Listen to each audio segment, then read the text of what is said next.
আম্মা জান খাদিজাতুল কুবরা রাদিয়াল্লাহু আনহা বলেন, হে আবুল কাসেম, আপনার মতো এত সুন্দর চরিত্রওয়ালা ব্যক্তিকে কোনোদিন কোন জিন্নাত ক্ষতি করতে পারে না। নবীজি এর বড় ডাক দেখো, খাদিজা গো, আমার মনে বড় ভয়, মনে হয় কোন জিন্নাত লাগাল বাইছে।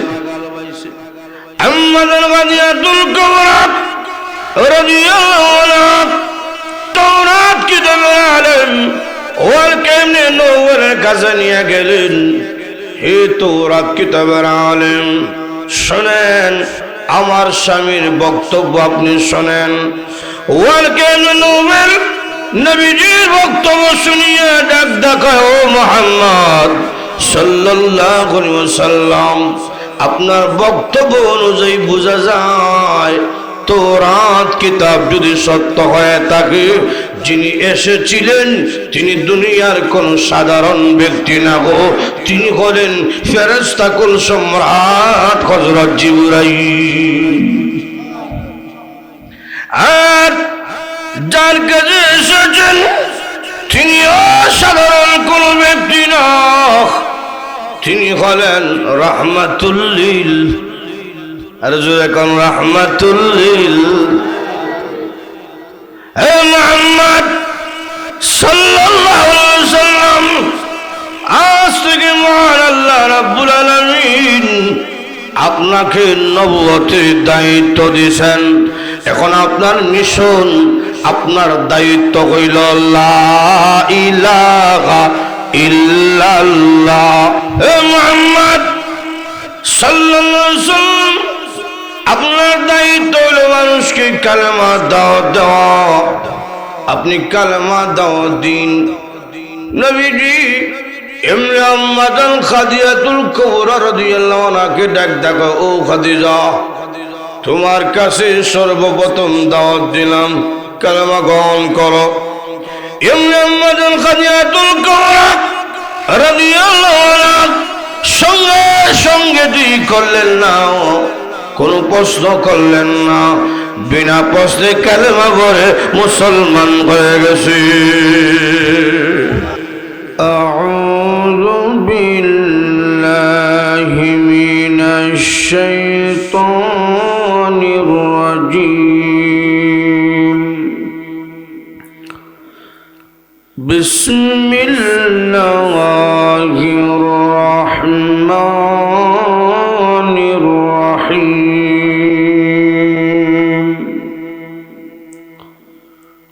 ইকরা বিসমি রাব্বিকাল লাযী খলাক, খলাকাল ইনসানা মিন আলাক।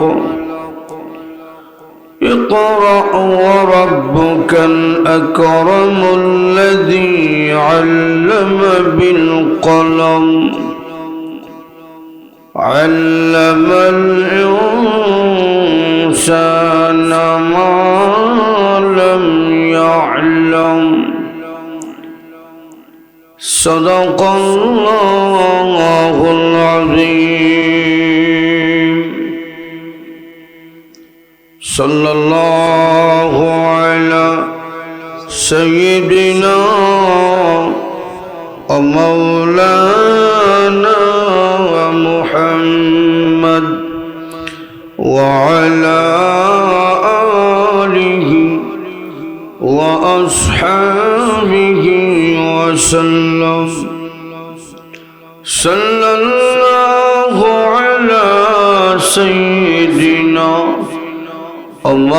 ومولانا محمد وعلى آله وأصحابه وسلم. بلغ العلا بكماله، كشف الدجى بجماله، حسنت جميع خصاله. صلوا عليه আমরা যারা বসে আছি যদি সকলেই মেহেরবানি করে সামনে দিকে আগিয়ে বসেন, কোরআনের মজলিসের সৌন্দর্য বাড়বে। আল্লাহ রসুল বলছেন, তোমরা যদি কোরআনের মজলিসকে সুন্দর কইরা দাও, আল্লাহ পাক তোমাদের কবরের সৌন্দর্য বাড়াইয়া দিবে। এই জন্যে আমাদের কবরটা সুন্দর হোক, এটা আমরা চাই কি চাই না? আরো যদি বলেন চাই কি চাই না? কারা কারা চাই? দেখি হাত দুটা দেখি। মাশাআল্লাহ, সবাই চাই। সবাই যেহেতু চাই কবরটা সুন্দর হইতো, এই জন্য মজলিসটা সুন্দর করে। মজলিস যারা সুন্দর করে তারা চাই কবর সুন্দর হইতো। সিঁড়িতে পরে বসবেন জায়গা না হইলে, হুকামাকড়ের ঘর, সাপ বিচুর ঘর কবর, সেখানে শান্তিতে বসবাস করতে হইলে মজলিসকে সুন্দর করেন। এই এরা কাছে আসেন, এটা জান্নাতের বাগান, রহমত এখানে ভরতেছে। আগে রহমত আগে গ্রহণ করেন, জায়গা না হইলে দিকে। মাশাআল্লাহ মাশাআল্লাহ, জবান করে জিকির করি, লা ইলাহা ইল্লাল্লাহ, জুরে জুরে লা ইলাহা ইল্লাল্লাহ।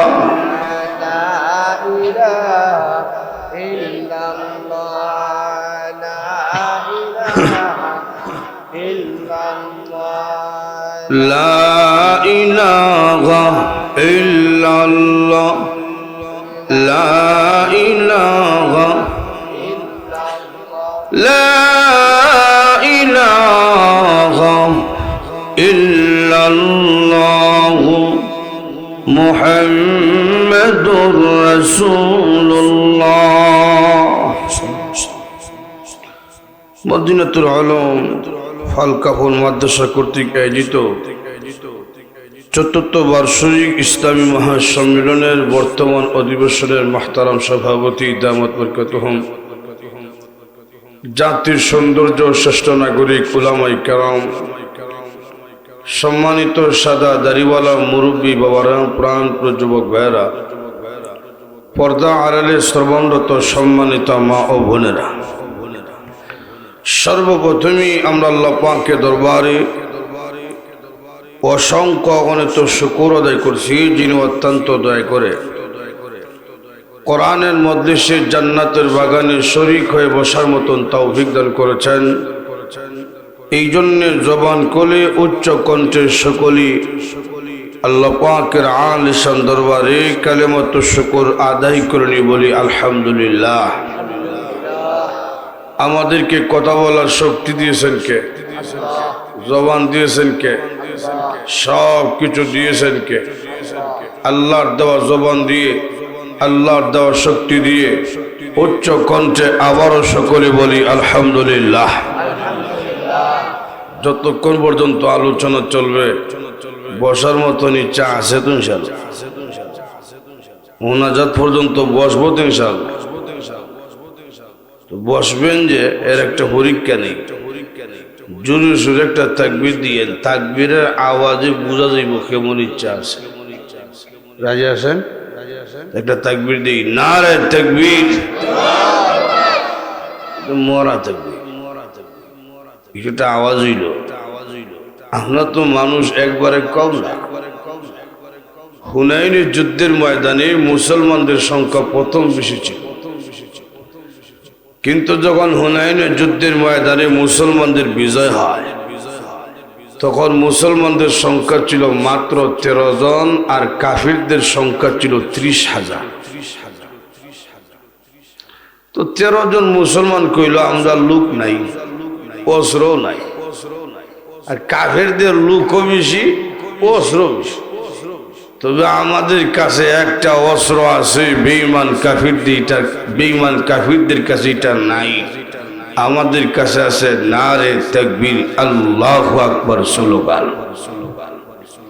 13 জন মিল্লা সেদিন যুদ্ধের ময়দানে আল্লাহু আকবার আওয়াজ দিয়েছে। তখন 13 জনের আল্লাহু আকবারের আওয়াজ শুনে 30,000 বেঈমান কাফেররা বলতে বাধ্য হয়েছিল, এখানে মুসলমান 13 জন নয়, মনে হয় 13 লক্ষ হবে। এইরকম একটা ইমানি জজবা নিয়ে আওয়াজ দিতে পারবেন না? পারবেন না? শরীরে একটু লাড়া দেন, বুঝা যায় রাজ্য কয়টুইছে। গলার মধ্যে খাস থাকলে ওই বেটার মতন গলা পরিষ্কার করে, শরীরের সমস্ত শক্তি গলার মধ্যে আনে, আইন একটা তাকবীর দিই, নারে তাকবীর, আরো জোরে নারে তাকবীর। আল্লাহ কবুল করুক, সকলে বলি আমিন। আমি আপনাদের সামনে কোরআনুল কারীমের 30 নম্বর পারা সূরাতুল আলাকের প্রথম 5খানা আয়াত তেলাওয়াত করেছি। এই আয়াতগুলোকে সামনে রেখে সংক্ষিপ্তভাবে কিছু আলোচনা করব। আল্লাহ পাক যেন আমাকে ইখলাসের সাথে কথা বলার এবং সকলকে মনোযোগ সহকারে আমলের নিয়তে কথাগুলো শোনার জন্য তৌফিক দান করে, সকলে বলি আমিন। আমার তেলাওয়াতকৃত আয়াত সূরাতুল আলাকের প্রথম 5খানা আয়াত, যে আয়াতগুলো তেলাওয়াত করেছি, এই আয়াতগুলো নবীজির কাছে সর্বপ্রথম নাজিল হয়েছে। দীর্ঘ 23 বছরের কোরআনুল কারীম নবীজির কাছে নাজিল হয়েছে। আর সর্বপ্রথম যে আয়াত নাজিল হয়েছে সেটা হইল আমার তেলাওয়াতকৃত এই 5খানা আয়াত। সুবহানাল্লাহ জুড়ে কর। এই সূরাতুল আলাকের প্রথম 5খানা আয়াতের পূর্বে আর কোন আয়াত বা কোন সূরা নাজিল হয় না। আম্মা জান আয়েশা বলছেন, নবীজির বয়স যখন 40 বছরের কাছাকাছি, তখনই নবীজির কাছে স্বপ্নের মাধ্যমে আল্লাহর পক্ষ থেকে ওহী হইত। সুবহানাল্লাহ জুড়ে কর। নবীদের স্বপ্ন এটা আমরা স্বপ্নের মতন না, নবীদের স্বপ্ন ওহীর সমতুল্য। সুবহানাল্লাহ জুড়ে কর। তো আম্মা জান আয়েশা বলেন, স্বপ্নের যুগে যখন নবীজির কাছে ওহী আসে, তখন থেকে নবীজি মক্কার মধ্যে একটা পাহাড় আছে, বড় দামি একটা পাহাড়। খানে কাবাগর থেকে 6-7 কিলোমিটার দূরে একটা পাহাড় আছে, যে পাহাড়ের নাম হইল জাবালে নূর। যে পাহাড়ের মধ্যে, যে পাহাড়ের গুহার মধ্যে এই সূরাতুল আলাকের প্রথম 5খানা আয়াত নাজিল হয়েছে। সুবহানাল্লাহ। তো আম্মা জান আয়েশা বলেন, নবীজির বয়স যখন 40 বছরের কাছাকাছি, তখন নবীজি ওই হেরা গুহায় চলে যায়। উঁচা পাহাড়, এখন তো পাথর কাটটা সিঁড়ি বানাই দিছে যেন মানুষ সহজে পাহাড়ের উপর উঠতে পারে। এরপরও 1 ঘন্টা 1.5 ঘন্টা 2 ঘন্টা সময় লাগে। আর নবীজি যখন ওই উঁচা পাহাড়ে যেতেন, তখন তো আর এই সিঁড়ি নাই, উঁচা পাহাড় ডিঙ্গিয়া নবীজি পাহাড়ের উপরে উঠতেন। সেখানে পাহাড়ের উপরে পাথরে আড়াল একটা গুহা আছে। এই গুহার মধ্যে নবীজি মহান আল্লাহ পাকের ধ্যানমগ্নতা থাকতেন, আল্লাহ রাব্বুল আলামিনের নৈকট্য অর্জন করার জন্য। জোরে কোন সুবহানাল্লাহ। তো কোনদিন 2 দিনের খাবার নিয়ে যায়, কোনদিন 3 দিনের খাবার নিয়ে যায় সাথে। খাবার শেষ হয়ে আসলে আবার বাড়িতে আসে। কোন সময় আম্মা জান খাদিজাতুল কুবরা রাদিয়াল্লাহু আনহা নবীজির জন্য সেখানে খাবার পৌঁছিয়ে দিতেন। সুবহানাল্লাহ জুড়ে কর।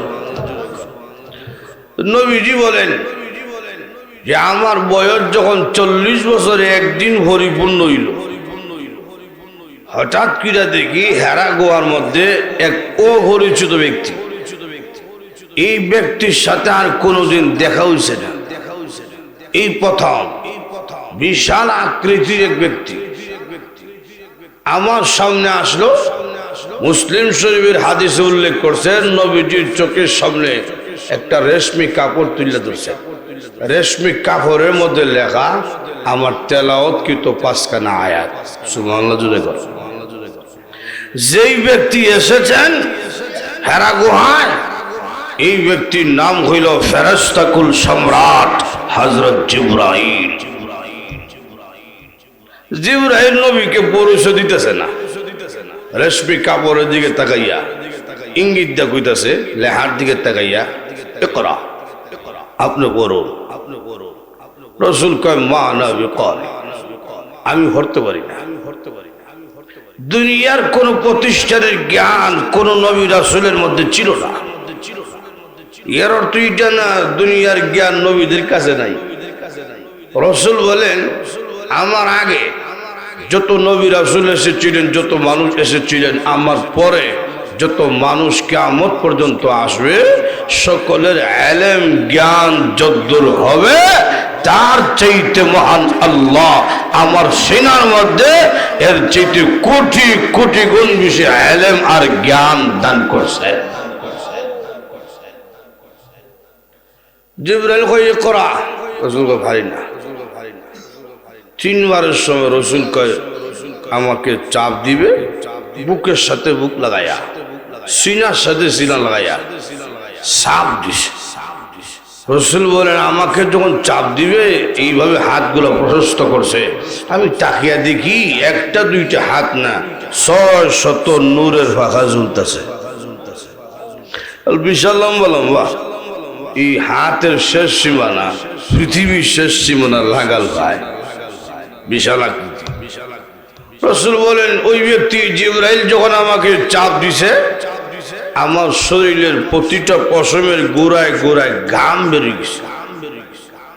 এটা জিবরাইলের জাতায় না, কোরআনের ওজন। কোরআনুল কারীমের ওহীর একটা ওজন আছে, একটা লোড আছে।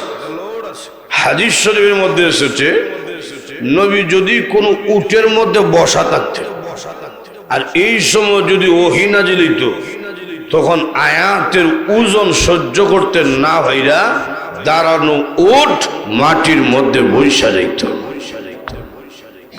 তো রাসূল বলেন আমাকে যখন জিবরাইল চাপ দিছে, তখন আমার শরীরের প্রতিটা গোড়ায় গোড়ায় ঘাম বেরিয়েছে। কারণ ওই সময় সূরাতুল আলাকের নাজিল হইতেছে।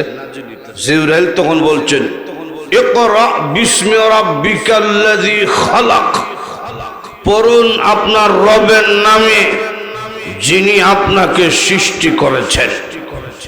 রাসূল বলেন যখন আমাকে বলছে পড়ুন আপনার রবের নামে, তখন অটোমেটিক আমার জবান দিয়া মহান আল্লাহ সূরাতুল আলাকের প্রথম ৫খানা আয়াত বের করে দিয়েছে। জিবরাইল যখন কইছে ইকরা ইকরা হরেন হরেন, রাসূল কই হরি পড়া পারি না।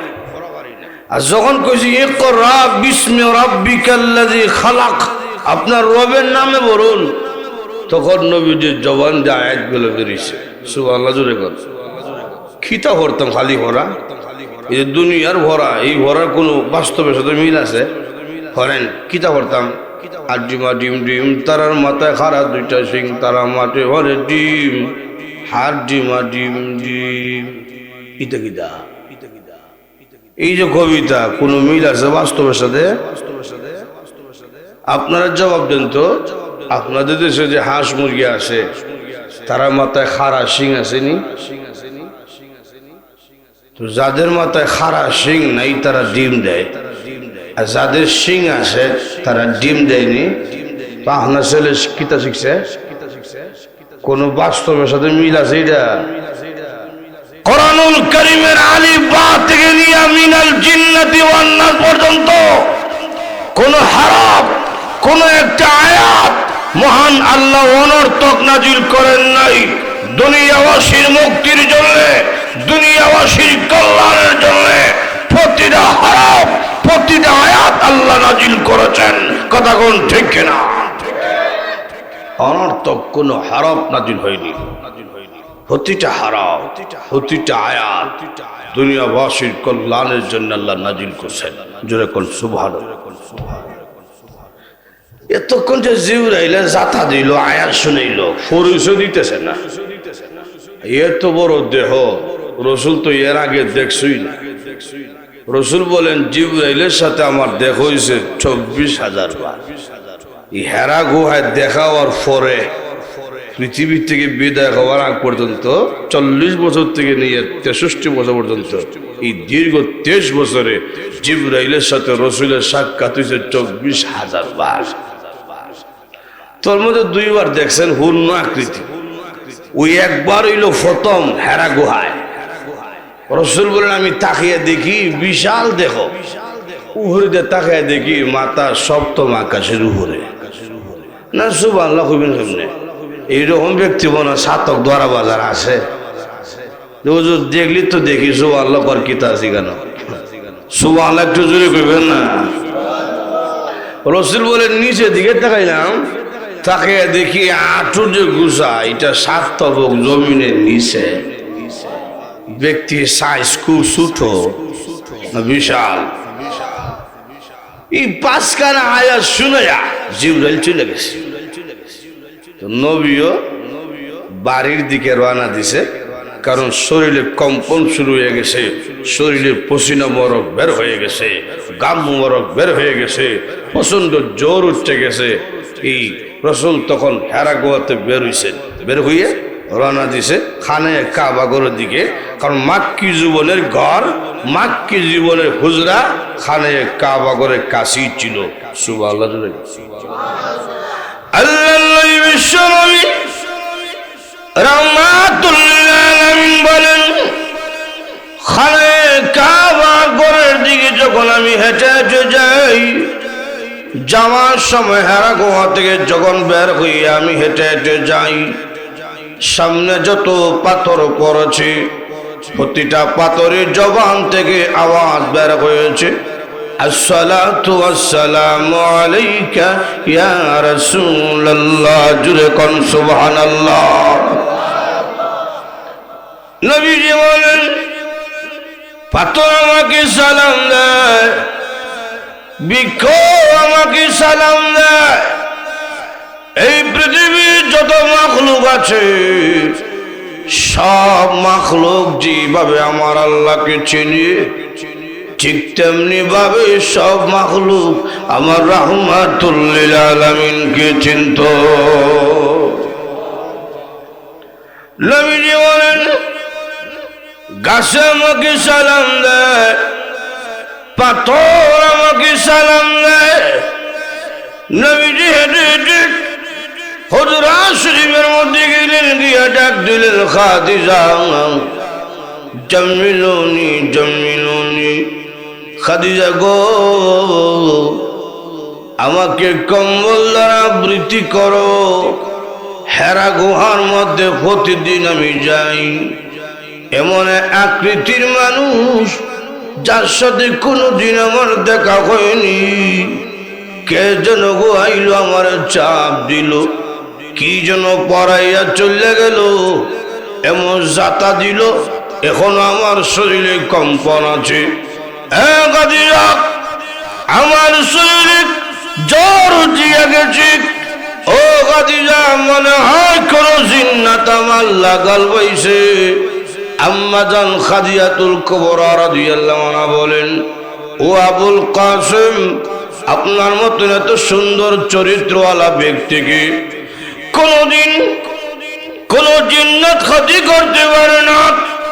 আপনি কোনদিন কোন মানুষের আমানতে খেয়ানত করেন নাই, কোনদিন কাউকে মিথ্যা কথা বলেন নাই, কোনদিন কারো আমানতে খেয়ানত করেন নাই, কাউকে ধোঁকা দেন নাই, কাউকে কোনদিন কষ্ট দেন নাই, কোনদিন আপনি আত্মীয়তার সম্পর্ক ছিন্ন করেন নাই।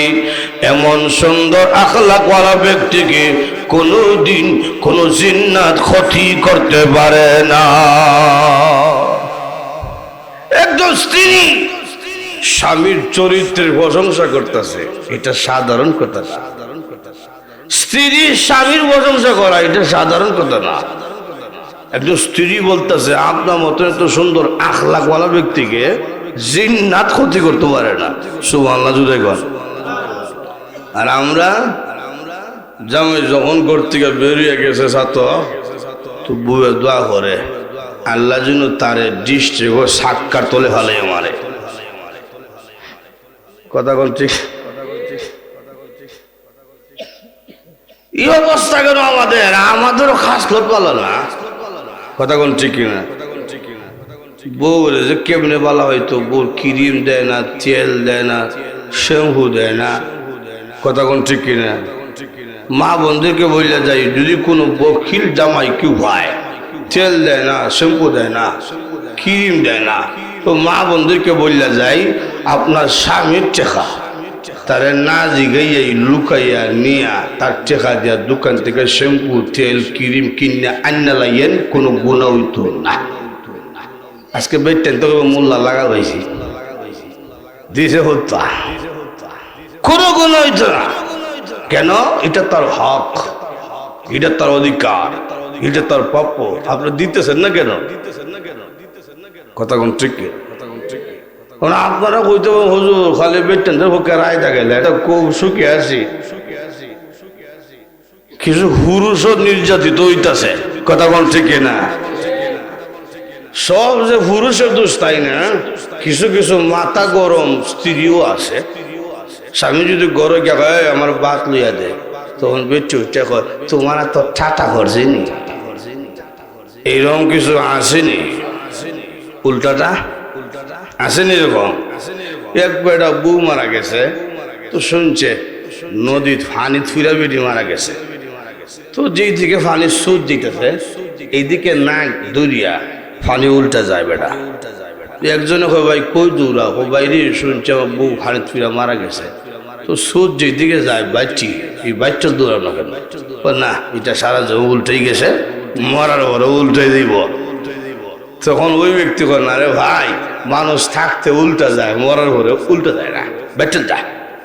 বাচ্চা গেছে যা কিছুক্ষণ পরে পাইছে বউর মরা লাশ মাটির মধ্যে ঘুরে আছে, খানের কাছে মুখ টেনে হয় কিলো বাচ্চিলে, তো বাচ্চিলেই মরার ঘরে বাচ্চিস। এইরকম কিছু উল্টা আছে না। যদি আপনি সবর করতে পারেন, যদি সবর করতে পারেন, ধৈর্য ধারণ করতে পারেন, মহান আল্লাহ পাক দুনিয়া এবং আখিরাতে আপনার সম্মান মর্যাদা আল্লাহ বাড়িয়ে দিবেন। আল্লামা আবুল হাসান কারকানি রহমতুল্লাহ আলাইহি বড় আলেম, বড় বুজুর্গ, কিন্তু ওনার বউ হইলিছে গরম, বউ উল্টা। উনি বড় বুজুর্গ। একদিন উনি গেছে পাহাড়ে লাকড়ি কাটতো, কিছু লোক আছে হুজুরের কাছে মুড়ি দিত, তো আয়া ডাক দিছে আল্লামা আবুল হাসান কারকানি হুজুর ঘর আনছেনিও। ঘর থেকে আওয়াজ হয়েছে তোমরা করতে গেছো রে? এক বেচ্চা চিল্লে ওই ডাক করতে গেছ? লোকে দেখো আমরা হুজুরের কাছে মুড়ি দিতাম। তখন মহিলা কয় তোমরা আর ফির হইছ না, এর কাছে কি আছে? লোকেরা কই না, দূর থেকে শুনলাম কি আর বেড়ার বউয়ে কই কিনি, ওনার ওয়াইফের কথা তো বুঝে যায় বেড়া ফিরিব দূরে কথা, বেড়া মানুষ হইছে না। তো লোকেরা যাইতেছে গা রাস্তার মধ্যে মুরব্বী পাইছে, তো মুরব্বী হয় কিরে তোমরা চেহারা বড় বেজার দেখা যায়। ও জি চাচা ইসলাম হুজুরের কাছে মুরু দিতাম, কিন্তু হুজুরের ওয়াইফের কথা বুঝলাম বেটা ফিরিব দূরে কথা মানুষ হইছে না। তখন ওই মুরব্বী হইল না তিনি আল্লাহর ওলি, এর মধ্যে কোনো সন্দেহ নাই। তোমরা যেহেতু আইসো এই রাস্তা দিয়ে যাও, হুজুর এখন বাড়িতে আসার সময় হয়ে গেছে, যাও এই রাস্তা দিয়ে হুজুরের সাথে সাক্ষাৎ করে তোমরা যাও। তো লোকেরা যাইতেছে পাহাড়ের রাস্তা দিয়া, তো গিয়া দেখে আল্লামা আবুল হাসান কারকানি রহমতুল্লাহ আলাইহি বাগের উপরে সোয়ার হইয়া বাড়ির দিকে আইতেছে। এই দৃশ্য দেখে হয় না বেটা অলি ওই সামনে যাইতেছে। আবার যখন বেটির কথা ইয়াদ হয়ে গেছি, সামনে নাইকে ফিরছে যায়, একবার আজ্ঞা একবার ফিরছে। আজ্ঞানি ঈশ্বরের দিকে আল্লামা আবুল হাসান কারকানি বললেন তোমরা মনে হয় আমার কাছে আইবার আগে আমার বাড়িতে গেছ লাগিয়া। বলে জি হুজুর, ইদার জিজ্ঞেস মাঝে ঘর রাখে তিন কথা কইলি তুই সে, তোমরা যে এই কেরামতি দেখতেছ সব ইটার কারণে। তুলে দেখা যাবে বেটি আবার কামিল আছে, ও কামিল না, ঘরে যা, নিয়ে গেছে বাড়িতে। গিয়া কইল বেগম সাহেব আমার মেহমান তো তোমারই মেহমান, একটু নোটু ছুটু ভাগ করো না, নাস্তা নাস্তা। তখন বেটি কয় তোমার মেহমান তুমি ভালো খাওয়া, লোকেরা কই না এত বড় বুজুর্গ হলো মুখে মুখে তর্ক, হুজুর এটা আজকে তালাক দেন, আপনারা আজকে বিয়া করাইব, আপনার তো কোনো ইজ্জত নাই। হুজুর কয় চোন আমারও মন চায় তালাক দিতে, দুই কারণে দিই না। এক নম্বর, হাসরের মাঠে আল্লাহ যদি আমারে কয় আবুল হাসান এত সব নিয়ামত দিলাম, বউ না একটা ফসা দিলাম, সবুর করলে না? সুবহানাল্লাহ জোরে বলবেন না? এই জন্য আমি সবুর করতেছি। দুই নম্বর হইল আমি যে তালাক দিব এটা তো এখনো জোয়ান রয়েছে, তালাক দিলে আর একটা বিয়া বইব, আর ইটার যে আখলাক যে খাসল, কোন মাথা গরম জামাই হইব, আর এই বেটা ইটার বাইরেতে বেড়েতে বর্তা বানাইব, দরকার নাই বর্তমান। আমি সবুর করতেছি, আমি সবর করি, এই জন্য সবর করি, ধৈর্য ধারণ করি। এই জন্য মহান আল্লাহ এত সম্মান মর্যাদা আমার বাড়িয়ে দিছে। এক বউ আমার কথা না শুনলে কি হইল, জঙ্গলের বাপ পর্যন্ত আমার কথা শুনতে বাধ্য। সবর হইলে স্বামী স্ত্রী উভয় সংসার সুন্দর করতে হইলে উভয়ের জন্য সবর খুব দরকার। কথা কোন ঠিক কিনা? আম্মা জান কাদিয়াতুল কুবরা রাদিয়াল্লাহু আনহা বলেন, এই আবুল কাসেম, আপনার মতো এত সুন্দর চরিত্রওয়ালা ব্যক্তিকে কোনোদিন কোনো জিন্নাত ক্ষতি করতে পারে না। নবীজি এর বড় ডাক দেখো, খাদিজা গো, আমার মনে বড় ভয়, মনে হয় কোন জিন্নাত লাগাল বাইছে। আম্মাদান কাদিয়াতুল কুবরা রাদিয়াল্লাহু আনহা তাওরাত কিতাবের আলেম ওয়াল কেমনে নবুয়্যতের কাছে নিয়ে গেলেন। হে তাওরাত কিতাবের আলেম, শুনেন আমার স্বামীর বক্তব্য, আপনি শোনেন। ওয়াল কেমনে নবুয়্যত নবীজির বক্তব্য শুনিয়ে ডাক দেখায়, ও মুহাম্মদ সাল্লাল্লাহু আলাইহি ওয়াসাল্লাম, আপনার বক্তব্য অনুযায়ী বোঝা যায় তাওরাত কিতাব যদি সত্য হয়ে থাকে, যিনি এসেছিলেন তিনি দুনিয়ার কোন সাধারণ ব্যক্তি না গো, তিনি হলেন ফেরেশতা কুল সম্রাট হযরত জিবরাইল। আর যার কাছে এসেছেন তিনি অসাধারণ কোন ব্যক্তি না, তিনি হলেন রাহমাতুল লিল, আর জোরে কোন রাহমাতুল লিল। হে মুহাম্মদ সাল্লাল্লাহু আলাইহি ওয়াসাল্লাম, আজ থেকে মহান আল্লাহ রাব্বুল আলামিন আপনাকে নবুয়তের দায়িত্ব দিয়েছেন। এখন আপনার মিশন, আপনার দায়িত্ব হইল লা ইলাহা ইল্লাল্লাহ, জুরে জুরে লা ইলাহা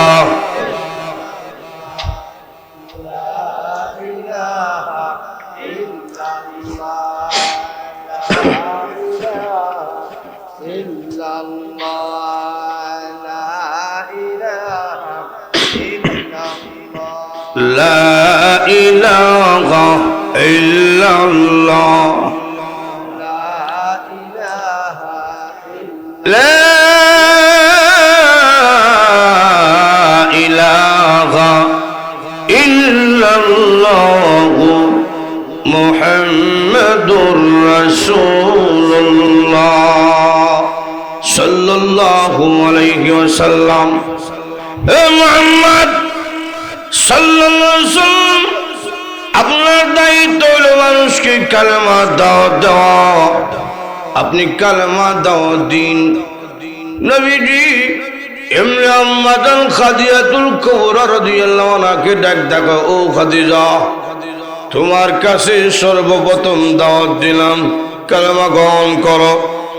এমনি আম্মাদান খাদিজাতুল কুবরা রাদিয়াল্লাহু আনহা সঙ্গে সঙ্গে দুই করলেন না, কোনো প্রশ্ন করলেন না, বিনা প্রশ্নে কালেমা পড়ে মুসলমান হয়ে গেছে। এই পৃথিবীতে দুইজন ব্যক্তি আছে, যে দুই ব্যক্তি কোনো প্রশ্নই করছে না, মহিলাদের মধ্যে আম্মাজান খাদিজাতুল কুবরা রাদিয়াল্লাহু আনহা কোনো প্রশ্ন করছেন না, বিনা প্রশ্নে কালেমা পড়ছে। সুবহানাল্লাহ জুড়ে গো। পুরুষের মধ্যে একজন ব্যক্তি আছে যার নাম আবু বকর সিদ্দিক রাদিয়াল্লাহু আনহু। কোনো দেরি করছে না, কোনো প্রশ্ন করছে না, বিনা প্রশ্নে কালেমা পড়ছে। সুবহানাল্লাহ জুড়ে গো। আম্মাজান খাদিজাতুল কুবরা রাদিয়াল্লাহু আনহা যখন বিনা প্রশ্নে কালেমা পড়ছে, নবীজি ডাক ডাকা, এই খাদিজা, স্ত্রী এত সহজে স্বামীকে গ্রহণ করে না, তুমি কোনো প্রশ্ন করলে না, বিনা প্রশ্নে কালেমা পড়ে নিলে। হ্যাঁ খাদিজা, বিষয় কি? কোন স্বামীকে স্ত্রী এত সহজে খ্রিস্টান মানতে রাজি না। যত ভিড় আছে বেড়ার বাহিরে হাজার হাজার মুরিদ আছে, গড়ে গা দেখেন কয়জন বউরে মুদ করতে পারছে। এই জায়গায় সব ধরা, কথা কোন ঠিক কিনা? বাহিরে বেড়া খাওয়ার শেষ নাই, কিন্তু বউয়ের কাছে গেলে একবারে আলি। এরকম আসেনি এক ফিসা বুজুর্গ বউরে বুঝাইতে পারে না। তো একদিন বউয়ে উঠার মধ্যে খাস করতেছে, তো বেড়া কারামতির মাধ্যমে ফাঁকার মতো উহে দৌড়া গেছে গা। তো বউয়ে দেখছে, কিছুক্ষণ পরে বউর কাছে আইছে, তো বউ ডাক দেবো খালি ফির ফির কও, পারলে এই বেড়ার মতন একটা উড়াল দেখার আমাদের দেখা। তখন হিসাব হয় এটা তো আমি আসলাম। তখন বউয়ে হয় এই জন্য দেখছি যাইবার সময় সুজা যাইতে পারছো না, কোমরটা একটু বাঁকা আছে, এত সহজে মানতো না। এটা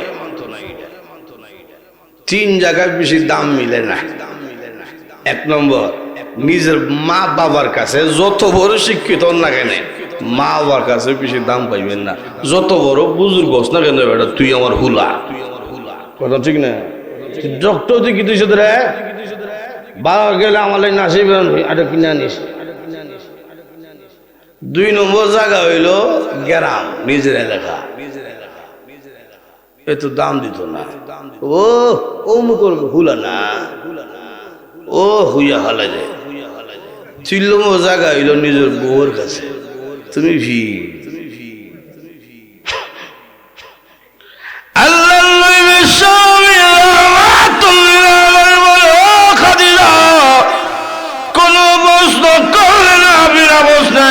কালেমা পড়ে মুসলমান হয়ে গেলে আম্মাজান খাদিজাতুল কুবরা রাদিয়াল্লাহু আনহা বলেন, আল্লাহর নবী গো, আমি এতদিন ধরে অপেক্ষা ছিলাম কোন দিন আপনি আমাকে বলবেন আর আমি গ্রহণ করব। খাদিজা, তুমি জানো নাকি? হ্যাঁ আমি জানি। কেমনে জানলে? একদিন আমি ঘুমের মধ্যে স্বপ্নে দেখি আকাশের পূর্ণিমার চাঁদ আমার কোলের মধ্যে এসে বসে গেছে। এই স্বপ্নের ব্যাখ্যা জানার জন্য তৌরাত কিতাবের আলেম ওয়ারকা ইবনে নৌফেলের কাছে আমি গেলাম। ওয়ারকা ইবনে নৌফেল স্বপ্নের কথা শুনিয়া ডাক হইল, ওগো খাদিজা, তোমার ভাগ্য ভালো, কপাল ভালো, এটা আকাশের পূর্ণিমার চাঁদ না গো, এটা হইল আমেনার পূর্ণিমার চাঁদ। নবী হইয়া গো সর্বপ্রথম তোমার কোলেই উদয় হবে।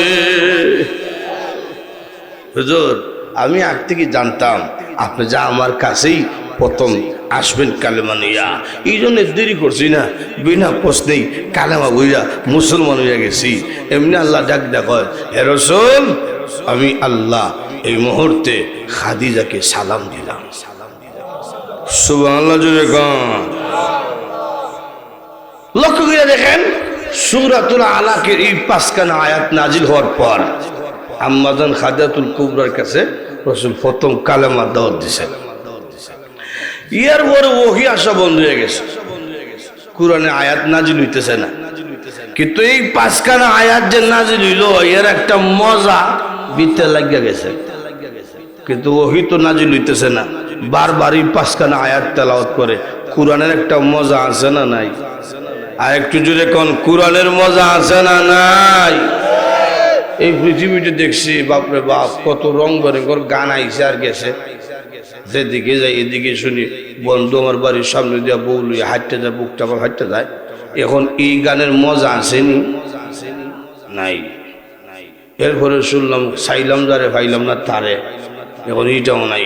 এরপরে শুনলাম ফল্লাবিতে গাইতারা মুখ ধরে, এখন এটাও নাই। এরপরে শুনলাম মধু হই হই বিষ খাওয়াই না, এখন এটাও নাই। মজা গেছে গা। এরপরে শুনলাম গেছে গা কিছুদিন আগে গত বছর খাসা বাদাম, রাস্তাত বের হয়ে যায় না, খালি খানো হয় খাসা বাদাম। এখন মজা আসেনি। কিন্তু আল্লাহর কোরআন ১৫০০ বছর আগে নাজিল হয়েছিল, আজও কোরআনের মজা কমে নাই, কিয়ামত পর্যন্ত কোরআনের মজা কমবে না। যেরকম ঠিক না, কোরআনের মজা কমবে না, বরং এক একজনের কণ্ঠে এক এক রকমের মজা। সুবহানাল্লাহ, জুড়ে গো। আপনাদের ইমাম সাহেবের কণ্ঠে এটা এক মজা। গেছেন দোয়ারা বাজার, বাজার মসজিদ, সাউন্ড বক্স লাগাইছে ওয়ালারা, একটু মজা লাগছে। গেছেন বন্দর বাজার সিলেট, আরো উন্নত সাউন্ড বক্স, তেলাওয়াত আরো মজা। গেছে ঢাকা বাইতুল মুকাররম, এখান তো জাতীয় মসজিদ, আরো উন্নত সাউন্ড বক্স, এবং ইমাম সাহেব একটু দেখতে রাখছে। আমরা ইমাম সাহেবের রাখার সময় তো কত রং বেরঙ্গের পরীক্ষা যা আছে। ইমাম সাহেবের টুপি লম্বা না সুকা, পাঞ্জাবি গোল না সিরা, ইমাম সাহেব তাকায় কোন দিকে, কোনাচ্চা চায় না সুজা চায়, এরকম পরীক্ষা নেয় না আমরা সমাজ। বাইতুল মুকাররমের বাইসা রাখছে। এখন দেখা যায় বা আরো মজা। গেছে গা উমরা করতো বা হজ করতো মক্কা মদিনায়, হারাম শরীফের ইমাম সাহেবের পিছনে যখন তেলাওয়াত শুনছে তখন বোঝা যায় এর আগে মনে হয় এই সুরে শুনছে না, এত মজা। সুবহানাল্লাহ, জুড়ে গো। আমরা যারা আলেম ওলামারা আছি, আমরা জীবনে যে কত হাজার বার কত লক্ষ বার সূরা ফাতিহা পড়ছি, কোনো হিসাব আসেনি। কিন্তু হারাম শরীফে যখন গেলাম তো মক্কার ইমাম সাহেবের পিছনে যখন নামাজ পড়ছি আর আলহামদুলিল্লাহ সূরা শুনছি, তখন মনে হয়েছে মনে আজকে কত শুনছি। এই সূরার মধ্যে আলাদা একটা মজা আছে। প্রতিদিন মসজিদের ইমাম সাহেব আল্লাহু আকবার কইয়া আলহামদুলিল্লাহ সূরা শুরু করে। প্রতিদিন মুসল্লি শুনতেছে, শুনতে শুনতে আজ পর্যন্ত কোনো মুসল্লি কইল না ও বা ইমাম সাহেব প্রত্যেক দিন এই সূরা শুনতে শুনতে আর ভালো লাগে না, বদলে হইলেন। কইছে নি কোনোদিন? কইছে? কয় না কেন? মজা আছে। সুবহানাল্লাহ, জোরে কোন আলহামদুলিল্লাহি রাব্বিল আলামিন।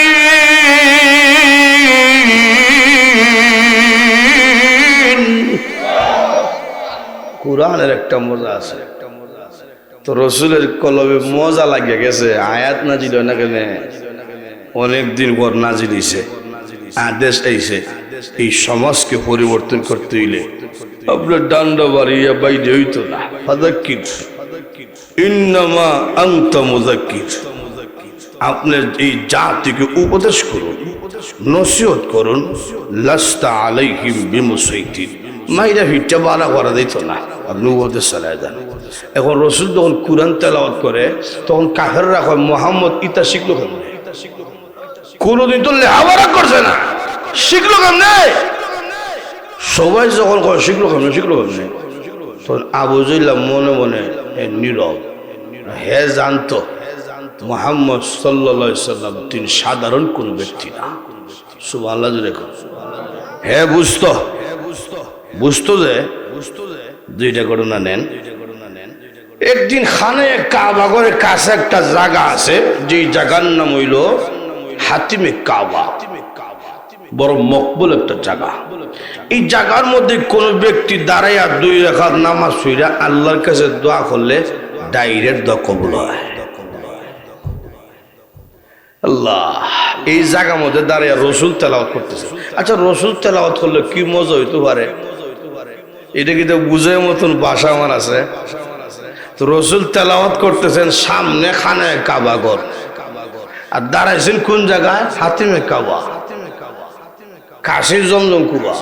এখন তো জমজম কুয়া দেখতে হবে না, নিজে এটা লক্ষ্য করে দেখেন, বড় মকবুল জায়গা, রসুল তেলাওয়াত করতেছেন আর পিছনে একটা কাফিরের তেলাওয়াত শুনতেছেন, রসুল পড়তেছেন আল হাক্কা মাল হাক্কা ওয়া মা আদরাকা মাল হাক্কা। কাফিরে শুনে কয় মুহাম্মদ হাক্কা হাক্কা হাক্কা, ইটা কি দেখো কবিতার মতো লাগে, হাক্কা হাক্কা ছন্দবিল। এটা শিখলো কেমনে? কুরআনের অনেক সূরা আছে, অনেক আয়াত আছে কবিতার মতন ছন্দবিল। সুবহানাল্লাহ জুড়ে আর রহমান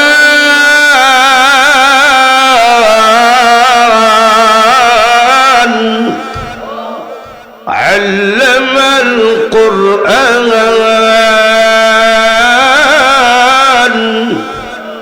খালাকাল ইনসান আল্লামাহুল বায়ান।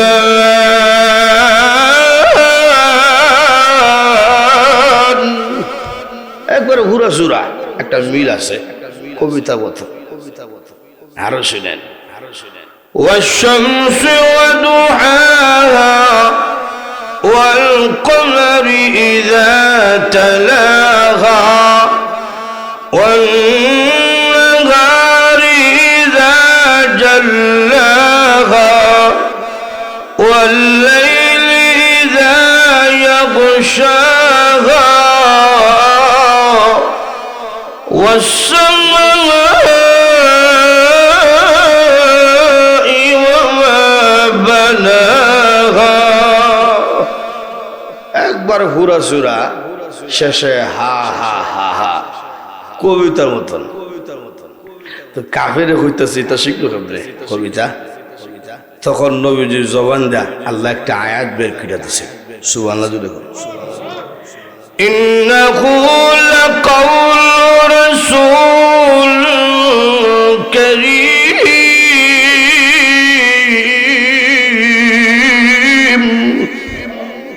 এই কথাগুলা কোন কবির জবান দিয়ে বের হচ্ছে না, এই কথাগুলা বের হচ্ছে একদম সম্মানিত রাসূলের জবান দিয়ে। জোরে কোন সুবহানাল্লাহ। তখন সেই কাফের কয় মনে হয় কোন সাহিত্যিক কোন কবি মুহাম্মদকে লেখা দেয় আর মুহাম্মদের কণ্ঠের আওয়াজ বলো, এই জন্য মুহাম্মদ আওয়াজ দেয়। নাউজুবিল্লাহ। রাসূলের জবান দিয়া আরেকটা আয়াত বেরিয়েছে وما هو بقول شاعر قليلا ما تؤمنون।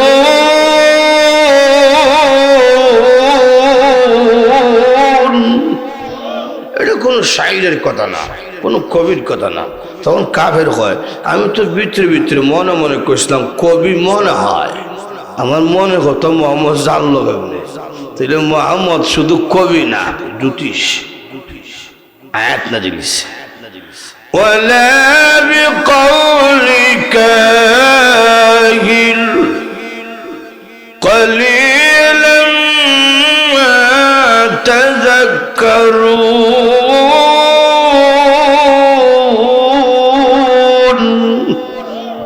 এটা কোনো কাহিল কোন গণক বা জ্যোতিষের কথা না। তখন সেই কাফের কয় জ্যোতিষের কথাও না, কবির কথাও না, তাহলে কার কথা? তখন কার কথা?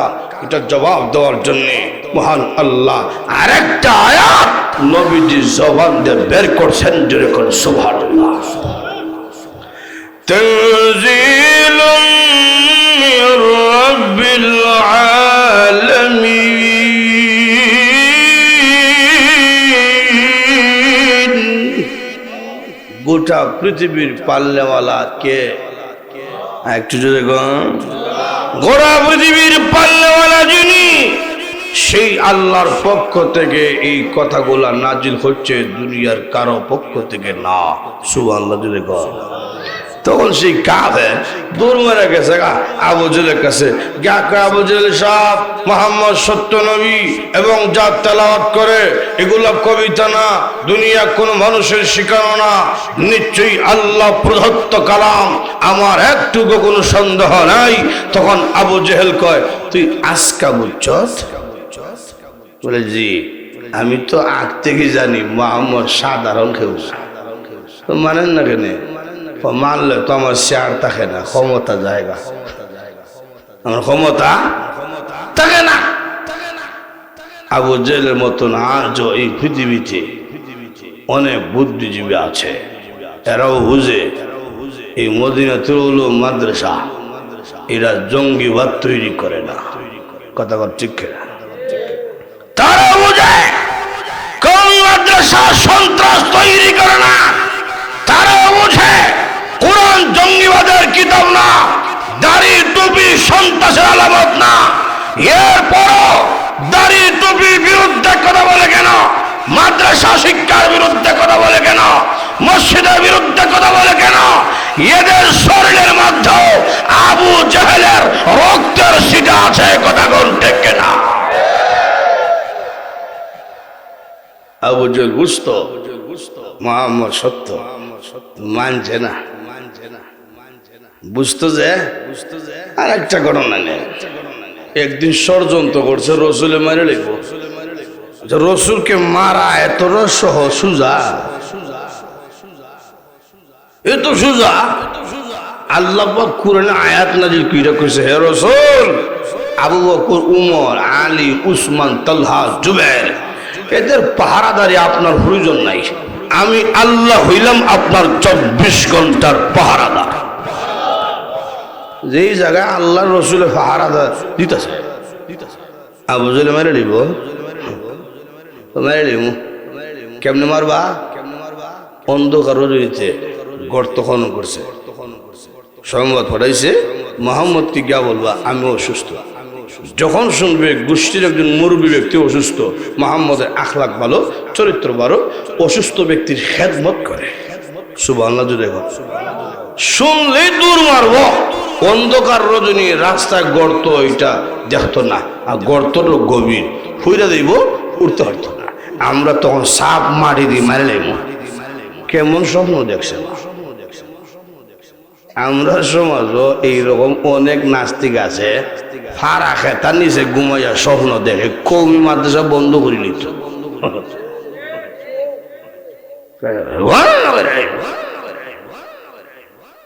কিন্তু দেখা যায় যত দিন যায় মাদ্রাসা বাড়তাছে। কথা কোন ঠিক কিনা? আপনি বন্ধ করবেন কেন? এই মাদ্রাসার মেন চাবি মহান আল্লাহ পাকের কুদরতি হাতের মধ্যে আছে। কথা কোন ঠিক কিনা? এই মাদ্রাসা বন্ধ করার মতন, কোরআন শিক্ষা বন্ধ করার মতন শক্তি পৃথিবীর কারো হাতে নাই। আবু জেহেল কইবারে কেমনে গর্ত খনন করছে? রাস্তার যে গর্ত খনন করছে রসুল তো জানেন না, কিন্তু দেখতেছেন কে? আরো যে দেখো, আল্লাহ ডাক দেখো, জিবরাইল গাতার কাছে তুমি দাঁড়াও। জিবরাইল গাতার কাছে দাঁড়াইছে, রসুল সম্ভব হয়ে দূর মারছে। গাতার কাছে গিয়া দেখে জিবরাইল দাঁড়িয়ে আছে। রসুল ডাক দেখো, জিবরাইল এই রাস্তায় তুমি কি করো? জিবরাইল বলছেন, ইয়া রাসূলুল্লাহ, সামনে গাথা, অগ্রসর হইয়েন না, গাথায় বহু হইতে কি? জিবরাইল বলছে, আবু জেহেল এ অসুস্থ না, এ অভিনয় করতেছে, আপনি জানগা বাড়িতে। তো রসুল বুঝালাইছে বাড়িতে যাইতেছে গা। তো সংবাদ গেছে আবু জেহেল কাছে, আপনার ভাতিজা বুঝালাইছে আপনাদের বাপ বলছে। তখন শাক দেয়া মাছ দেখার জন্য পিছনে দৌড়তেছে, ভাতিজা দাঁড়াও দাঁড়াও দাঁড়াও দাঁড়াও দৌড়তেছে। রাস্তায় গাথা ছিল, আল্লাহ দিয়ে চাষারে ভুলাইয়া চাষা করছে গাথার মধ্যে। নেতা যখন করছে গর্তের মধ্যে, কর্মীরা এসে লম্বা লম্বা রশ্মি লইয়া, 20 হাত লম্বা রশ্মি দাও, 20 হাত লম্বা রশ্মি দিছে, 1 হাত জায়গা বাকি। আল্লাহ ডাক দেখো, জমিন আমার নবীর বেয়াদবকে ছাড়বে না। এই জমিন কার কথা শুনে? আরো জোরে কম। 1000 জায়গা বাকি, 100 নম্বর রশ্মি দে। 1008 নম্বর রশ্মি লাগাই দিছে, 1 হাত বাকি থাকে, আরো জোড়া দেয় দিছে, 1000 জায়গা বাকি দেয়। এই দৃশ্য দেখা গাতার ভিতর থেকে আবু জাহেল বুঝতেছে তার টাইটেল তো আবু জাহেল না, তখন তার টাইটেল আবুল হাকাম।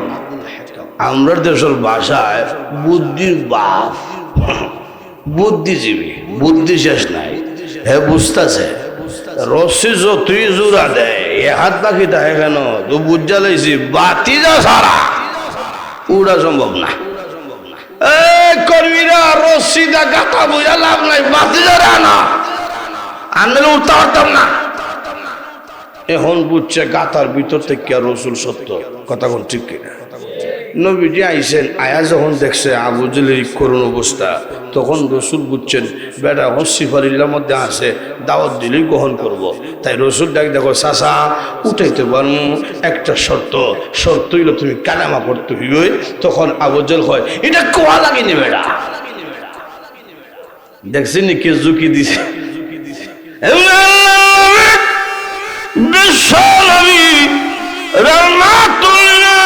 আবু জাহেলের মিষ্টি কথা শুনিয়া গর্তের দিকে হাত বাড়াইয়া দিয়েছে।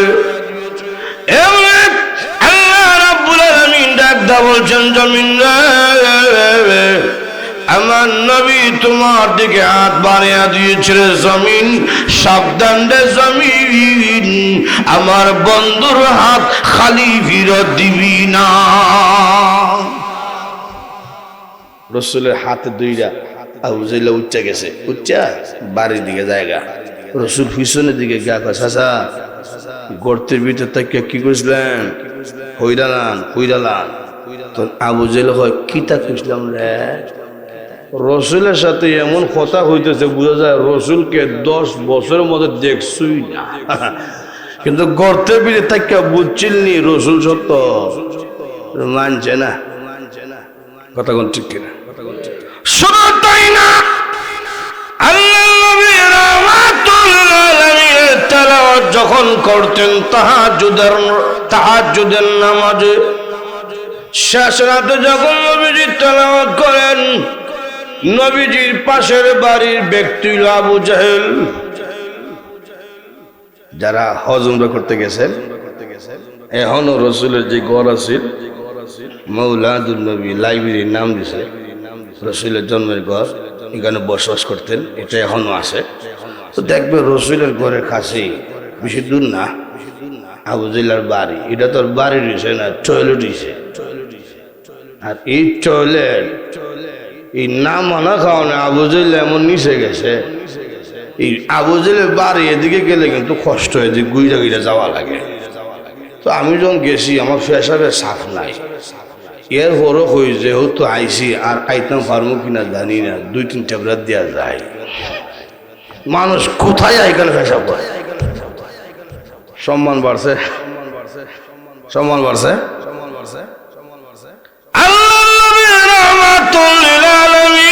যখন তাহাজ্জুদের নামাজে তেলাওয়াত করে, আবু জাহেল পাশের বাড়ির মানুষ ঘুমাইতে পারে না, আরামের বিছনা ত্যাগ করিয়া নবীজির ভাঙ্গা ঘরের দেওয়ালের পাশে দাঁড়ায় থাকে তেলাওয়াত শোনার জন্য।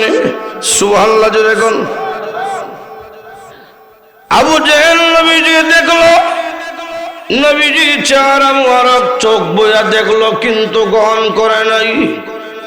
তেলাওয়াত শুনেছে কিন্তু গ্রহণ করলো না। আর আবু বকর সিদ্দিক রাদিয়াল্লাহু আনহু নবীকে দেখছেন, গ্রহণ করেছেন, নবীজির কণ্ঠের তেলাওয়াত শুনলেন, কুরআন গ্রহণ করেছেন, এই জন্য দাম বাইরে গেল। আবু জাহেল দেখার পরে গ্রহণ করলো না, শোনার পরেও গ্রহণ করলো না, সম্মানী হইতে পারল না। আবু বকর সিদ্দিক রাদিয়াল্লাহু আনহু নবীকে গ্রহণ করার কারণে সম্মানী হয়ে গেল, কুরআন গ্রহণ করার কারণে সম্মানী হয়ে গেল। কেমন সম্মানী হয়ে গেল? আল্লাহর নবী রাহমাতুল লিল আলামিন বলেন, কিয়ামতের মাঠে যখন সব উম্মতরা লাইনে দাঁড়াইব জান্নাতে প্রবেশ করার জন্য, উম্মতের মধ্যে সর্বপ্রথম যে ব্যক্তি জান্নাতে প্রবেশ করবে ওই ব্যক্তির নাম হইল আবু বকর সিদ্দিক। কিয়ামতের কঠিন ময়দানে সব মানুষ যখন দাঁড়াইছে, আল্লাহ রাব্বুল আলামিন কোনো কথাই বলেন না। আল্লাহ রাব্বুল আলামিন রাগ করে বলেছে। এক বর্ণনায় এসেছে, এমনি আল্লাহ রাব্বুল আলামিনের কুদরতি হাতের মধ্যে নবীজি একজন ব্যক্তির আমলনামা ধরাইয়া দিবেন। হ্যাঁ প্রভু, আমলনামাটা একটু দেখেন, ভালো লাগলে রাখেন আর নইলে ফালাইয়া দিয়েন। এমনি আল্লাহ রাব্বুল আলামিন একজন গোলাম ব্যক্তির আমলনামা দিকে তাকাইবেন, তাকাইয়া মুস্কি হাসি দিবেন। মুস্কি হাসি দিয়ে বলবেন, এত সুন্দর আমল, এটা আমার কোন বান্দার আমল? এত সুন্দর আমলনামা দেখিয়া আমি আল্লাহ রাগান্বিত থাকতে পারি না। যে ব্যক্তির আমলনামা দেখিয়া আল্লাহ রাব্বুল আলামিন হাসরের মাঠে মুস্কি হাসি দিবেন, ওই ব্যক্তির নাম হইল আবু বকর সিদ্দিক। সম্মান বেড়ে গেছে, ইজ্জত বেড়ে গেছে। কি পরিমাণ ইজ্জত বাড়ছে! আল্লাহ রসুল পৃথিবী থেকে এখনো বিদায় হয় নাই, অসুস্থ।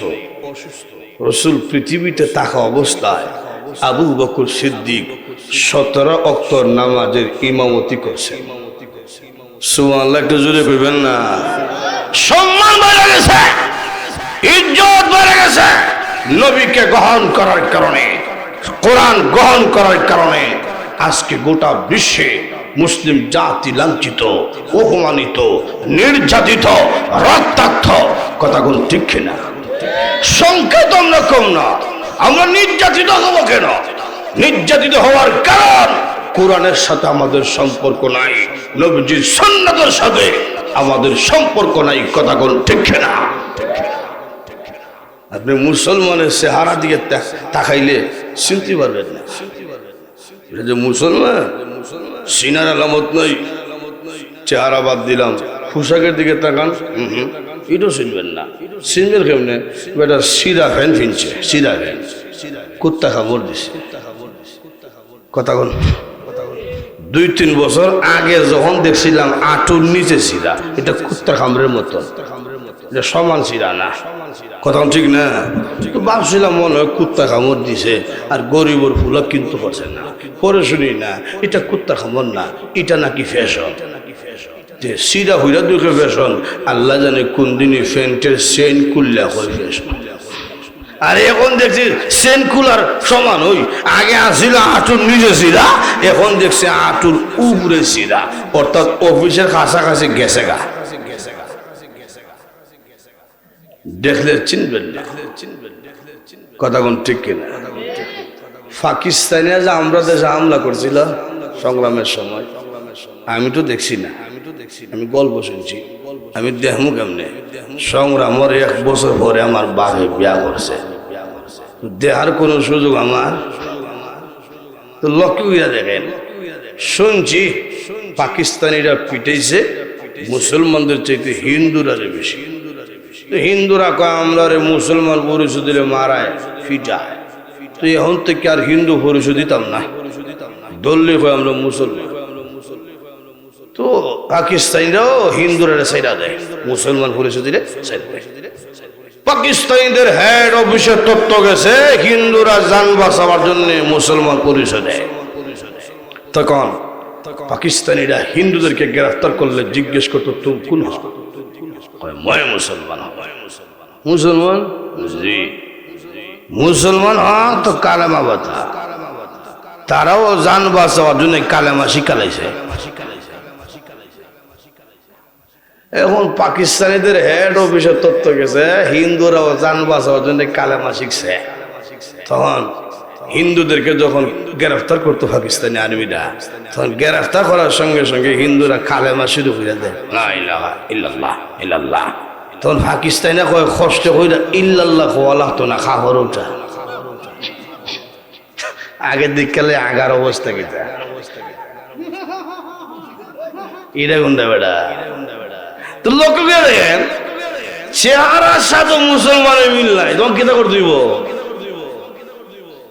আজকে মুসলমানদের অবস্থা এমন আমাদের সম্পর্ক মসজিদের সাথে নাই মাদ্রাসার সাথে নাই কোরআনের সাথে নাই মুসলমানের সন্তান হইয়া মসজিদ মাদ্রাসার বিরুদ্ধে কথা বলে এইরকম আছে না নাই মুসলমানের ছেলে বিয়া করতেছে বাড়ির দিকে তাকিয়ে দেখেন লাল নীল বাতি জ্বলতেছে আর গায়ে হলুদ সালাইতেছে ও মাইয়া মাইয়া গো ভাব লাগাইয়া পরকান দিলে গান বাজতেছে বাড়িতে এটা মুসলমানের বাড়ি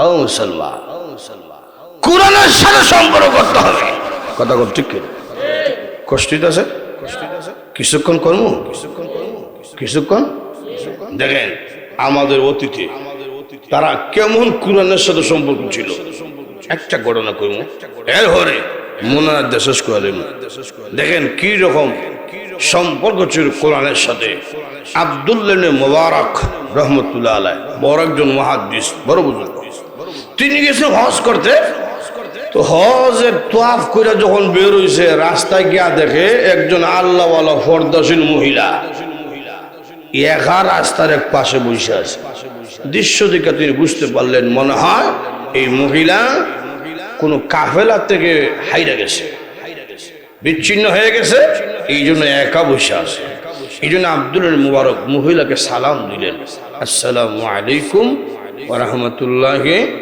ওয়া বারাকাতুহু একজন আরেকজনের সাথে দেখা হইলে কি করবে সালাম আর আমরা এখন আধুনিক হ্যাঁ কথা দেখা হইলে কি তা কয় হ্যাঁ ওয়াও ও মুসলমান আমরা ভিটা খাই তোমাদের কিতা খাইতা লোক দেখেন আব্দুল মুবারক রহমতুল্লাহ সালাম দিছে আসসালামু আলাইকুম তো উনি তো কইব ওয়ালাইকুম সালাম কিন্তু না মহিলা কুরআনের আয়াত দিয়া সালামে জবাব দিছে একটু জোরে কন্যা সুবহানাল্লাহ সালামু কাওলাম মির রাব্বির রহিম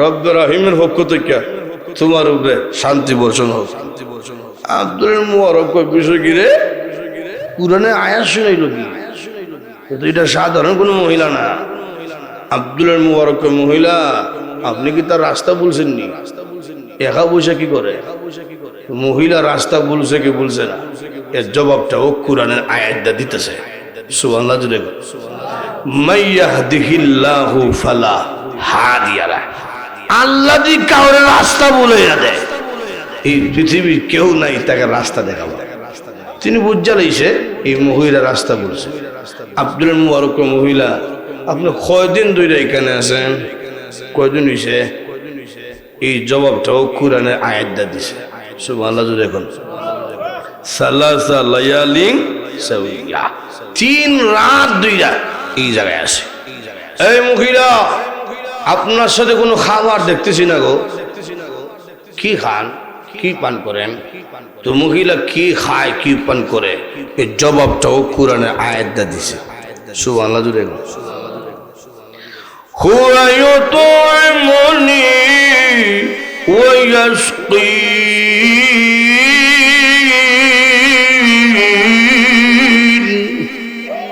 আল্লাহ আমাকে খাওয়ায় আল্লাহ আমাকে পান করায় এই মহিলা বুঝলাম তো আল্লাহ খাওয়ায় দেখতে না তো আশপাশে নেন আমার সাথে খেজুর আছে জমজমে পানি আছে খান কিছু এখন খাইব কি খাইতো না এই জবাবটাও কোরআনের আয়াত দিছে সুবহানাল্লাহ জুড়ে কর আতিমুস সিয়ামা ইলাল লাইল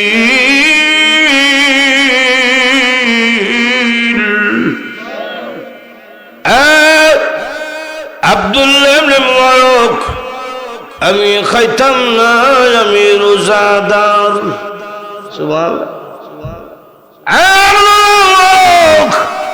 আমি রোজাদার রাত পর্যন্ত আমার রোজা পূরণ করতে হবে আব্দুল্লাহ মুবারক বলছেন মহিলা গো এটা কোন রমজান মাস না, রোজা ভেঙে গেল। মহিলা আবার তুমি মুসাফির, রোজা ভেঙে গেল, নকল রোজা আছে ভেঙে দাও। মহিলা ভাঙবো কি ভাঙবো না, এই জবাবটাও কোরআনে আয়াত দিয়া দিছে। সুবহানাল্লাহ। ওয়া আন তাসুমু খায়রুল লাকুম ইন কুনতুম তা'লামুন।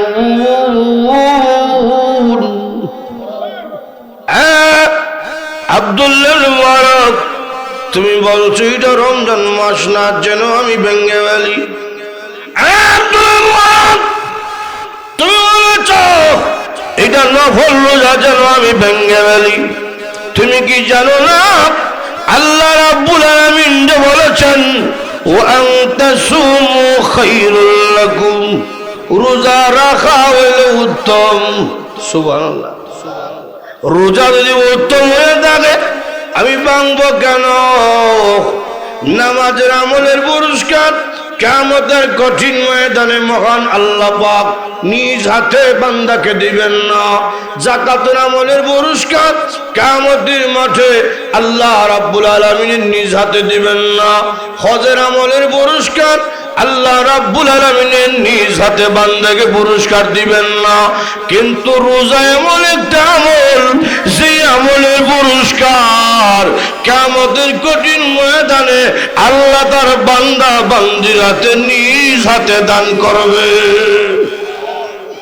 বড় ফজিলতের একটা আমল, আমি ভাঙবো কেন? আর আমরা রমজান মাস আইলে হুজুর গেস্টকে কোথায়? রমজান মাসের যে কত ধরনের রোগ তৈরি হয়, লক্ষ্য করে দেখেন। আব্দুল মুবারক বুঝা লইছে বেটে খাইতো না, ডাক দেয় মহিলা বাড়ি কই তোমার? কই যাইবেন? হর্ষাস কইরা বাড়ি কই, কই যাইব? এই জবাবটাও কোরআনের আয়াত দা দিছে। আর একটু জোরে কর না। সুবহানাল্লাযী আসরা بعبده ليلا من المسجد الحرام إلى المسجد الأقصى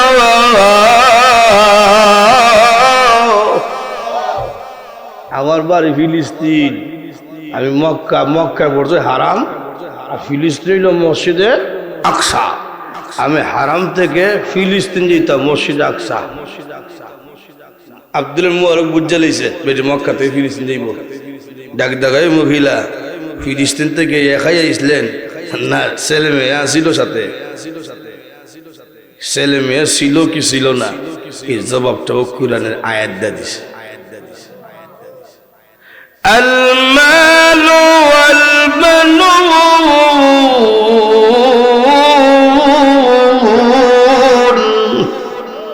জিনাতুল হায়াতিদ দুনিয়া। এই আয়াতটা বুঝাইছে আল্লাহ যে বলছেন ছেলে মেয়ে সন্তান ধন সম্পদ এগুলো দুনিয়ার একটা সৌন্দর্য। এই আয়াতটা বুঝাইছে আমার বাচ্চারা ছেলেরা আমার সাথে আছে। তখন আব্দুল মুবারক কয় মহিলা আপনার ছেলেদের নাম কন, আমি মানুষের কাছে ডাক মনে আপনার ছেলেদের নাম দুইয়া, তখন তো ছেলেরা বেরোই আইব আপনার কাছে মিলাই দিয়া দিব। তখন মহিলা ছেলেদের নামও কইতাছে কোরআনের আয়াত দিয়া। আমরা দেশের বেটেনতে ছেলের নাম কইতে পারবো? কোরআনের আয়াত দিয়া কিতা কইতো? নবীর নামও নাই, সাহাবীর নামও নাই, মুসলমানের নামও নাই। নাম রাখছে পাপ্পু, মেয়ের নাম রাখছে বেবি। আগে একটা গাড়ি আছে সিএনজি বেরোইবার আগে নাম ছিল বেবি। বেবি কেন? এটা বড় হইতো না কোনোদিন, এই জন্য এটার নাম বেবি। কথা কোন ঠিক কিনা? তুমি যে তোমার মেয়ের নাম রাখছো বেবি, এটা যখন বড় হইব নাম দিতে হইব ডিস্ট্রিক্ট, একটু রুগী যাবে ইকছে। যখন বিয়া দিবা বাচ্চা হইব তখন নাম দিতে হইব রেলগাড়ি ডাব্বা বুঝছে। ভালো একটা নাম রেখে। মহিলা ছেলেদের নাম কইতাছে কোরআনে আয়াত দিয়ে। সুবহানাল্লাহ জুড়ে واتخذ الله إبراهيم خليلا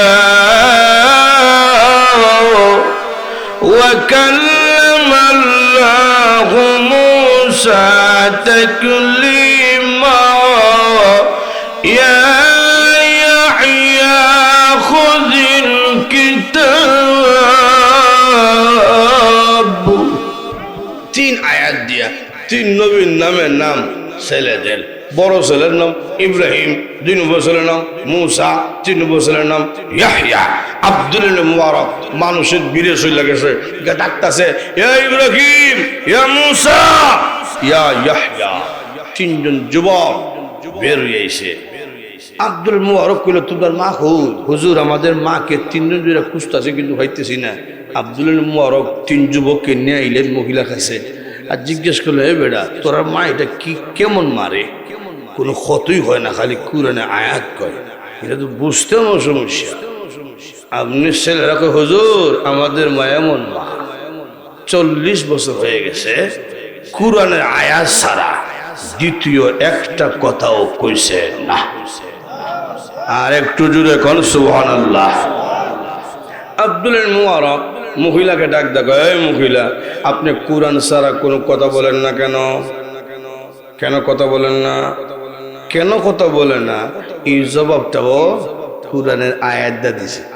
সুবহানাল্লাহ জোরে গান। মা ইয়ালফিযু মিন কাওলিন ইল্লা লাদাইহি রাকীবুন আতীদ।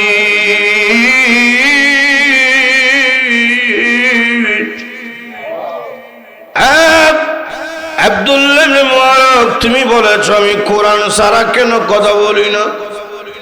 আব্দুল মুবারক তুমি কি জানো না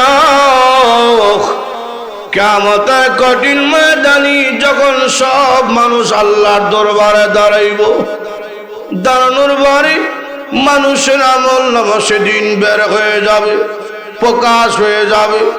জীবনে কতটা কথা বলেছিল সব কথা সেদিন বের হয়ে যাবে। সারা জীবনের কথাগুলো আল্লাহ রাব্বুল আলামিন রেকর্ড করে রাখে। কিয়ামতের কঠিন ময়দানে আল্লাহ রাব্বুল আলামিন বান্দা বান্দির কথার রেকর্ড ছাইরা দিবে। এমন কথা বের হবে যেই কথা বলার কারণে জাহান্নামে যেতে হবে। এমন কথা বের হবে যেই কথা বলার কারণে সেই ব্যক্তি নাজাত পাইয়া জান্নাতি হয়ে যাবে। সুবহানাল্লাহ জোরে কোন। আব্দুল মুবারক আমি চাই কিয়ামতের কঠিন ময়দানে আমার সারা জীবনের আমল, সারা জীবনের কথা যেন আল্লাহর কোরআন হয়ে যায়।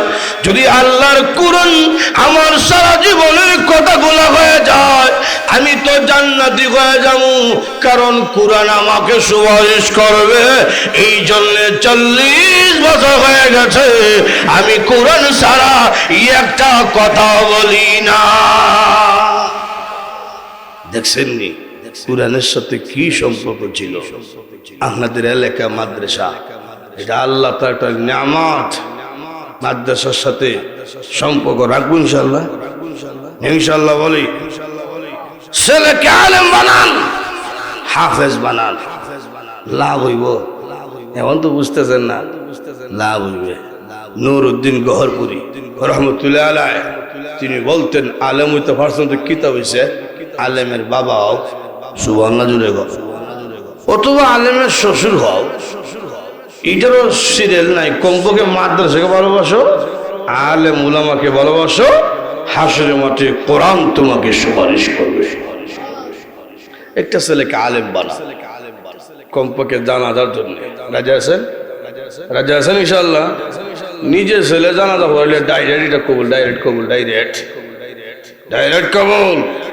আমার এই জীবনে কত মানুষের জানাজা পড়েছি, কিন্তু কেউ জানাজা মধ্যে আমার চোখ দেওয়া নিয়েছে কে নেই তো। কিন্তু আমার মা বাবা তাদের 2 জনের জানাজা যখন পড়াইছি তখন যেন বুঝছি যে আমার ভিতর ফাইটটা খান নাইতেছে। বোঝা গেছে আমার পায়ের নিচে কোনো মাটি নাই। এইরকম অসহায়। ওই বাবা, যেই বাবা আমাকে গাড়িতে উঠে দিত মাদ্রাসা যাইবার সময়, তো ফিসে তাকাইয়া দেখতাম বাবা গাড়ির দিকে তাকাইয়া আছে। আর যখন মাদ্রাসা থেকে বাড়িতে আইতাম, সংবাদ আইসে বাড়িতে আজকে আমি আইতেছি, তো বাবাও শুনছে ছেলে আইতেছে, তো জহরের ভোর থেকে রাস্তার দাঁড়াই থাকতো, গাড়ি থেকে নামে বাবাকে দেখতাম আজকে লাশ হইয়া পুড়ে রয়েছে। আর কে আমার জন্য তাকাবে, কে আমার জন্য দাঁড়াবে? এই যে একটা কষ্ট। ওই মা, যেই মা বাড়িতে না আইলে সকলে আনন্দ করছে, কিন্তু ঈদের আনন্দ আমার মা রয়েছে না। এই যে একটা কষ্ট। সন্তান মা বাবার জানাজা আমাদের দাঁড়াইয়া ওই চিন্তা করতেছে, আহারে কে আমার জন্য আর তাকাইবে। এই কষ্ট নিয়ে যখন জানাজা পড়ায়, চোখের পানি নাকের আগে পৌঁছার আগে আগে আল্লাহ ডাক ডাক, এই ফেরেশতারা তার মা বাবার জানাজা দাঁড়াইয়া খানতাছে, ইমামতি করার খানতাছে, চোখের পানি নাকের আগায় পৌঁছার আগে আগে আমি আল্লাহ তার মা বাবার কবরের আযাবকে মাফ করে দিলাম। এই জন্যে একটা ছেলেকে হইল আলেম বানা। রাজি আছেন ইনশাআল্লাহ? কারা কার হাত উঠেন, যারা বিয়া করছেন না তারা উঠেন, সবাই উঠেন, সবাই সবাই উঠেন হাত। আল্লাহ প্রত্যেককে আলেম হাফেজের বাবা হিসাবে কবুল করেন, সকলে বলি আমিন। আল্লাহ প্রত্যেকে কবুল করুক, সবাই আল্লাহ কবুল করুক। এই মাদ্রাসার সাথে জান মাল দিয়ে সম্পর্ক রাখবেন। হাসরের মাঠে আল্লাহ পাক বলবেন, ইয়াকালু লি সাহিবুল কুরআন।